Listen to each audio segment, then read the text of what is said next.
Now let's learn about the filter method, which, as we learned before, is used to filter for elements that satisfy a certain condition. And how do we specify such a condition? Well, you guessed it, we use a callback function again. So let's again work with our movements.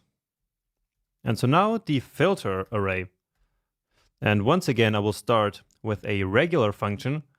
And just like the other callback functions, like in map and for each, this one also gets access to the current array element as well as the index and the entire array.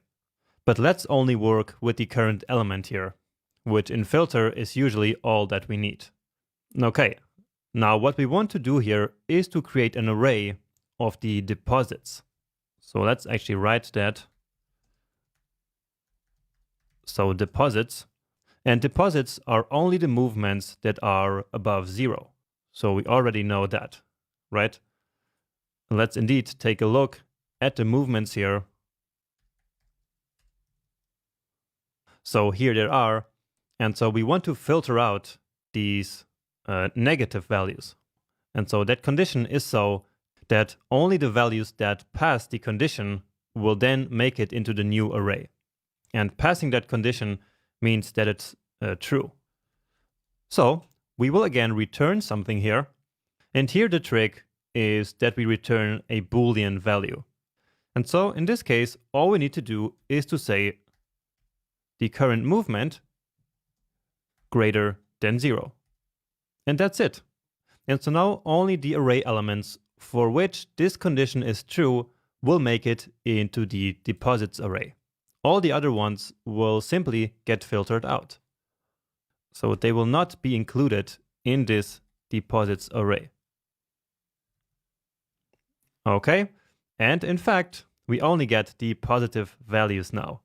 Beautiful. And that's actually it.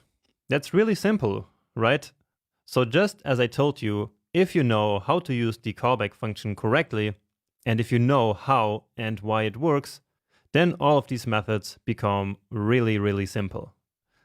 And once more, I also want to use the for off loop here again, so that you can appreciate the difference. And that's very simple. So we need, of course, the same condition. So if the current movement is greater than 0, then we want to push the current element into a new array. So we need to create that here, deposits for, and start again with an empty array. And so in this case, we simply push it there. So we push the current movement. And so let's take a look now. And as expected, we get the same result. And so you could again ask, what is the big difference here? Like, what's the big deal? And why not just use the for loop for everything? And the reason for that is, again, the push that exists in JavaScript for using more functional code like this. But there's also a more practical implication here. And that's because we can actually chain all of these methods together. So basically use them all one after another to build a big final result. So a bit similar, in fact, to what we did here in our application right here. But here we mixed string methods with array methods. But later on, we will do like big chains only with array methods. And that would be completely impossible using the for loop. So that's another big advantage of using the methods instead of the regular for loop. Now, anyway, I have just another small challenge for you here, which is to create an array of the withdrawals. So withdrawals like this. So I want you to create this array without looking at the code we already wrote. And so the withdrawals should only include the negative numbers here.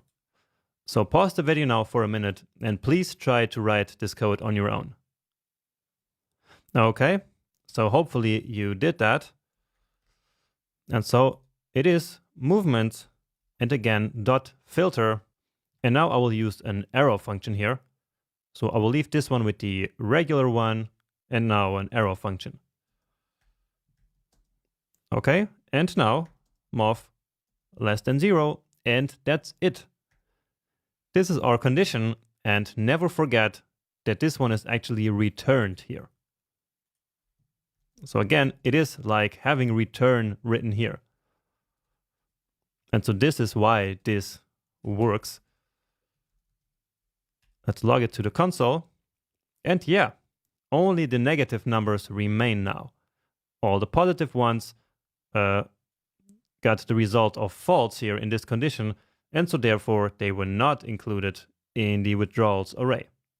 And again, these callback function here also get access to the current index and the whole array.